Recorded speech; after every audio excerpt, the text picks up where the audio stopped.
do Mairovich, por favor, porque a gente está com ele ao vivo. Aqui tem uma audiência enorme querendo ouvir o professor Mairovich. Então, para um pouquinho essa obra aí para nos ajudar. Ó, parou, estão me ouvindo. Vamos lá, professor Mairovich. Qual é a sua expectativa em relação a essa denúncia da Procuradoria? Paulo Gonet vai apresentar uma denúncia forte? Eu acho que forte e mais do que isso, além da consistência, amparada numa boa investigação. Porque todo o inquérito, toda a apuração no sistema brasileiro é encaminhado ao Ministério Público. Ora, se ele tem um bom suporte, ele terá uma boa denúncia. E no caso, como nós acompanhamos, a Polícia Federal agiu bem, demoradamente, porque a apuração era difícil, existem indicativos muito fortes com lastro de suficiência, e depois nós estamos falando também, agora com relação ao peso e à consistência, de um Gonet, que é um jurista, é uma pessoa muito preparada. A dúvida é a seguinte, e ele teve tempo também para fazer isso. O Gonet trabalhou agora no período de férias do judiciário em cima disso. Agora, o ponto é o seguinte, ele vai fatiar, porque os casos criminais, os fatos delinquenciais são vários.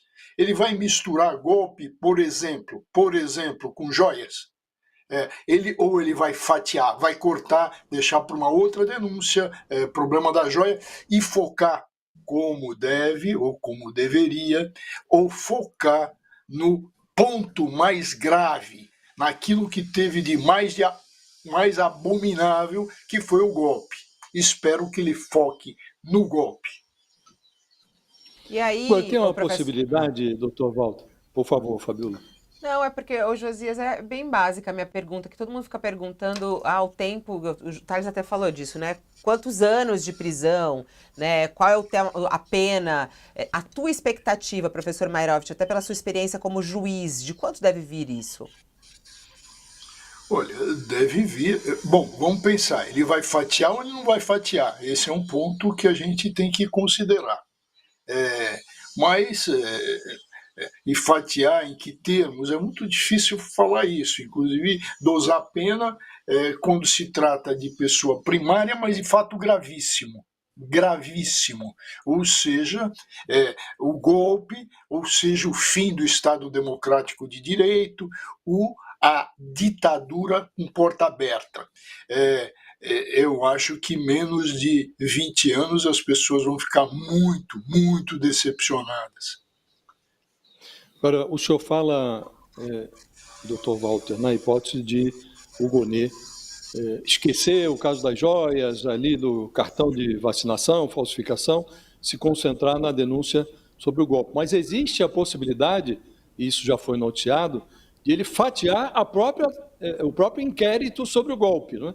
Há vários capítulos que a Polícia Federal dividiu ali em capítulos, né, o inquérito, e ele então separaria, deixando o Bolsonaro e os cúmplices mais próximos dele numa denúncia, os menos graduados em outra denúncia. Esse caminho, a seu juízo, facilita a individualização das condutas, ou aí já é fatiar demais? A questão do inquérito do golpe deveria constar de uma única e indivisível denúncia? Olha, não dá para fatiar demais, Josias. Isso aí eu com base na experiência, em estudos e em casos concretos, evidentemente, não só da minha experiência, mas da experiência internacional. Olhando sempre os Estados Unidos, que gosta de fatiar para julgar mais rápido, para dar uma resposta, atenção, uma resposta à sociedade mais rápida. Mas eu acho que não se deve fazer tanto, fatiar tanto, porque senão se perde a noção daquilo que é mais amplo, a noção daquilo que é mais amplo e mais grave. Então, eu acho que fatiar, sim, para que, inclusive, para que não se perca provas, né? Então, se faz um fatiamento, mas há necessidade das pessoas perceberem, eu digo as pessoas, evidentemente, a sociedade, perceber, e até porque nós temos as redes sociais bolsonaristas, a necessidade, volto, a necessidade de que se mostre um pano de fundo. O pano de fundo, o quadro, as conexões. Então, não dá para fatiar muito. O que dá o crime é um fato típico, contrário ao direito, que envolve culpabilidade e responsabilidade. São vários aí. Então, há necessidade de se mostrar aqueles que estão intimamente interligados. Por exemplo, nós falamos das joias, da vacinação.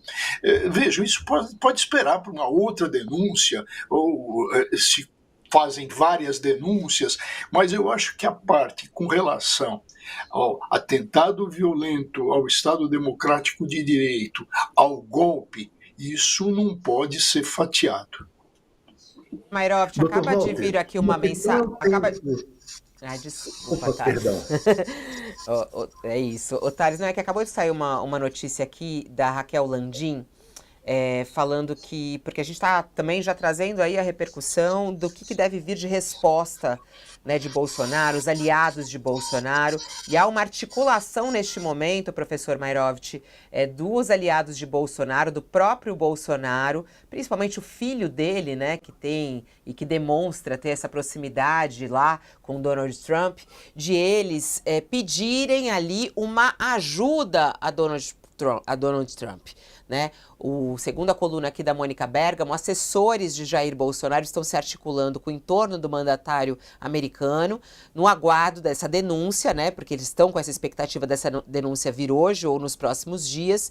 E aí, a live em que Bolsonaro voltou a atacar o Tribunal Superior Eleitoral pegou de surpresa a equipe jurídica, que é comandada pelo advogado Celso Vilardi. A transmissão foi organizada pelo filho dele, o Eduardo Bolsonaro, e conforme apurou aqui a Raquel Landim, Eduardo Bolsonaro está em estreito contato com americanos e, dependendo do tom da denúncia contra Bolsonaro, a expectativa é que isso possa gerar uma reclamação ao presidente dos Estados Unidos, né? O que o presidente dos Estados Unidos pode fazer para proteger Bolsonaro, hein, professor Mairovich? Nada, igual essas que ele anda fazendo. Repete, professor Mairovich, que falhou aqui o começo da sua fala. O que ele pode fazer é uma outra palhaçada, porque ele está fazendo tantas que ele pode acrescer mais uma. Mas o fato básico e repugnante, repugnante, é aquele que já presidiu o país e os seus filhos, que são parlamentares, darem uma cusparada na soberania nacional, não perceber que o país é independente, é soberano, e pedir ajuda a quem está completamente distante e não tem nada a ver com o Brasil. Porque os países são estados nacionais, estados-nações, e não há possibilidade de interferência de um sobre o outro. Interferência direta. O que eles estão pedindo é uma outra palhaçada do Trump, que ele, por exemplo, casse aí os vistos dos ministros do Supremo, congelem eventuais contas bancárias existentes. O que eles querem fazer, na realidade, é um esperneio para quem não tem respeito à soberania brasileira. Doutor Walter, professor, e a questão do tempo? Qual é a impressão que o senhor tem?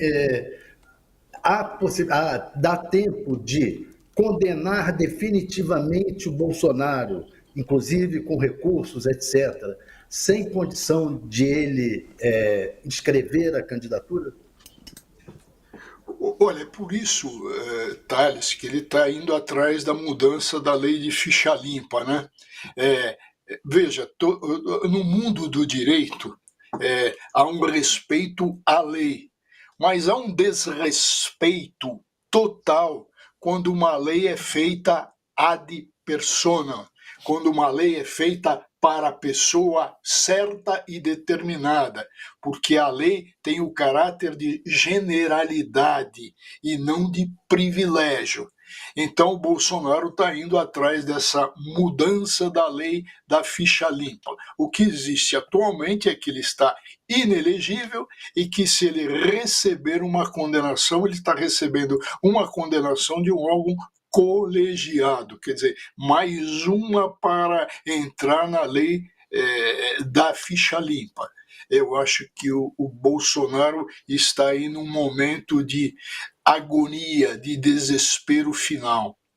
Professor, na sua primeira fala, né, quando a gente estava fazendo a primeira análise, o senhor disse que a denúncia de Gonê, ela será forte e justamente por conta de uma investigação ampla e robusta. Eu queria entrar um pouco mais nesse detalhe, professor Mairovich, porque eu acho isso extremamente importante, né? A gente falar sobre os fatos e não o achismo, eu quero isso, os fatos em si, né? O que tudo nós vivemos e vimos e relatamos aqui. Por que o senhor fala que essa investigação da Polícia Federal, todos aqueles documentos que inclusive estão disponibilizados até mesmo para a defesa de Bolsonaro, como disse o ministro Alexandre de Moraes, por que o senhor considera robusto? O que das investigações da Polícia Federal te chamaram mais a atenção e até facilitam o caminho de Paulo Gonê ao apresentar uma denúncia? Ótima pergunta, Fabíola. Difícil falar isso ao jornalista. Ótima pergunta, são todas, mas veja, porque vai a um ponto importante. O que nós temos? Nós temos imagens, nós temos delações, atenção, delações confirmadas por outras provas, nós temos vários testemunhos, então, mas nós temos também uma relação muito forte, uma correlação, de modo que a polícia respondeu de maneira induvidosa a seguinte questão: a quem interessou tudo isso? Foram meros baderneiros que, de repente, pegaram o dinheiro do bolso e foram para lá? Não. Existia toda uma estrutura de apoio. E a pergunta: a quem interessava? E a resposta induvidosa e que o Supremo vai dar, isso interessava a Bolsonaro, que tinha participações, procurou se esconder e continua até agora a propalar golpismos. Tá aí. Professor, qual é a chance de nós termos lá adiante, que aparentemente, por todas as razões que o senhor próprio está mencionando, o Bolsonaro está com certa dificuldade, a sua defesa, de construir uma peça consistente que o livre de uma condenação. O que eu queria saber é, a seu juízo, eles provavelmente vão fazer uma confusão processual, buscar questões processuais, fugindo do mérito, para tentar anular isto num futuro, né? Qual é a chance de eles conseguirem isso à luz do que já ocorreu no Brasil, Dr. Walter? Temos aí o caso da Lava Jato, que foi inteiramente desossada no Supremo Tribunal Federal, né? Agora, eles estão adotando uma mesma linha de questionamento do Alexandre de Moraes, assim como o Sérgio Moro foi questionado, né? Não há uma vaza-jato do Alexandre de Moraes e esse questionamento tem chance de prosperar? Lá à frente podemos ter alguma surpresa ou não? É mais difícil? Josias, não vou consultar minha bola de cristal, mas vou consultar vou fazer uma volta ao passado que você está lembrando. Veja, se o Supremo tivesse adotado, porque está na nossa lei, uma regrinha básica que nos foi ensinada pelos franceses, e a regrinha foi tão boa que ela entrou no Código de Processo Penal, a regra é a seguinte: quer que eu fale em francês ou em português ou as duas coisas? Vamos lá. Pas de nullité sans grief. Pas de nullité sans grief. Não há nulidade sem que haja prejuízo real e efetivo. Então, quem quiser invocar nulidade tem que provar também o quê? O prejuízo real, efetivo, palpável, visível. É evidente que o Supremo vai julgar, terão votos divergentes, tá aí o Mendonça, mas já está aí também o Cássio mudando de lado. Bom, mas sempre alguma coisa vai surgir.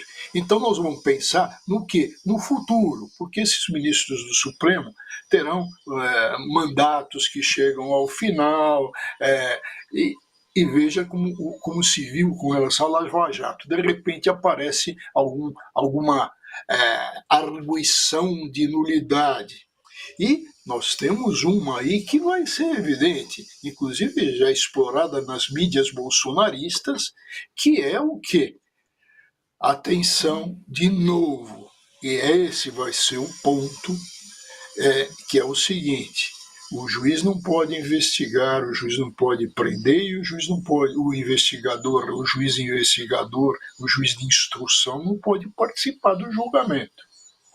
Ora, será que o Alexandre de Moraes não vai se dar por impedido e vai julgar? Vai deixar plantado ad eternum para um futuro, lembrando que a revisão criminal pode ser feita até pelos sucessores de um Bolsonaro? Então, será que o Alexandre de Moraes não vai se dar por impedido? Vai deixar essa raiz forte ali plantada para se arguir para o futuro uma nulidade? Eu espero que o Supremo não faça essa bobagem, tá? Ô, professor, você está falando sobre o Alexandre de Moraes, e Alexandre de Moraes hoje, pela manhã, inclusive numa decisão, falou ali que, meio que desmentindo a defesa de Bolsonaro, né? A todo momento a defesa de Bolsonaro reclama que eles não têm acesso a todo o processo e tudo mais. Alexandre de Moraes diz que Bolsonaro tem acesso a todo o inquérito e já faz um tempo isso, inclusive. Ele despachou agora pela manhã e publicou até a decisão, reforçou que os advogados de Bolsonaro têm acesso total ao que eles pediram. Ressaltou que os documentos também estão abertos ao público desde novembro de 2024. A imprensa, inclusive o UOL, divulgou na época, né, a íntegra do relatório da Polícia Federal que indiciou Bolsonaro. Eu até queria entender isso, professor Mairovich, o senhor como juiz, né? Como é que funciona isso? Eles ficam reclamando que eles não têm acesso, tem algo a mais que não fica disponibilizado? Quando Alexandre de Moraes fala, tá tudo aí liberado, basta eles consultarem, ou é praxe da defesa dizer isso, né? Como é que o senhor vê? Olha, tem dois pontos que a gente precisa analisar. Primeiro, esse fato concreto. Não tem nenhuma plausibilidade essa arguição de que não tem acesso. Tem todo o acesso, e o ministro Moraes mostrou isso, despachou isso agora. E todo mundo acompanhou. Esse é o caso concreto. Agora, vamos aos outros casos. Muitas vezes existe uma investigação em curso, não se pode abrir a investigação, o jogo, para que outras provas sejam preparadas, testemunhas sejam plantadas. Não, se atende ao interesse da investigação, se mantém aí um segredo que não pode ser, evidentemente, eterno, colhida a prova, se abre depois. Então, mas com relação ao caso concreto, com relação ao Bolsonaro, volto àquela regra básica, né? O direito ao ius esperneandi, que é pleno, que é amplo. Então, o que a gente está vendo aí é um esperneandi, com um dado novo que a gente tem sentido. O quê? Existe, primeiro, a defesa técnica, que é feita no processo, mas existe o quê? Existe o interesse na propaganda. Hoje, a propaganda pela internet se planta uma coisa, se desmentira e a mentira se espalha. Então, quando aparece uma notícia dessa, parece que é uma notícia para ser plantada na internet para espalhar a mentira, o fake. Sempre virou agora, né, a hashtag que mais bomba é sem anistia, né? Não vai ter anistia, né, professor Mairovich? Olha, seria aí um escárnio, né? Um escárnio. A anistia é prevista pela Constituição, para crimes políticos, a anistia tem aí a fundamentação de apagar, atenção, apagar, passar uma borracha, não é só o pano, com o pano ficam os fiapos, as coisas, não, é apagar tudo e para sempre, perpetuamente. Se ocorrer a anistia num caso tão grave e tão próximo no tempo, será efetivamente um escárnio. E o Supremo Tribunal Federal vai ter que se debruçar nisso com muita dificuldade, por causa das competências. Lembrando que a anistia vai para o Congresso Nacional. Então, o Congresso Nacional é que vai preparar essa anistia, que evidentemente fica sujeita a uma sanção do presidente da República. Ai, ai, ai. Vamos lá, vamos chamar um intervalo, Thales, para quem está conosco na TV, daquele seu jeitinho, cheio de charme. Vai lá, Thales. No mudo. Já que ele está desligado, jeitinho flamenguista. Tá? Então vai lá, professor Mairovich, chama um intervalo aí pra gente. Vamos ver se você é bom nisso. Não sou péssimo nisso. Declino. Ai, nossa, que duro. Sou contra intervalos. Sou contra intervalos. Usa o jeitinho palmeirense. O jeitinho palmeirense. Ó, para quem está conosco na TV, o intervalo, para quem quer ficar conosco, continue aqui pelo YouTube. Vou falar, intervalo fora Leila.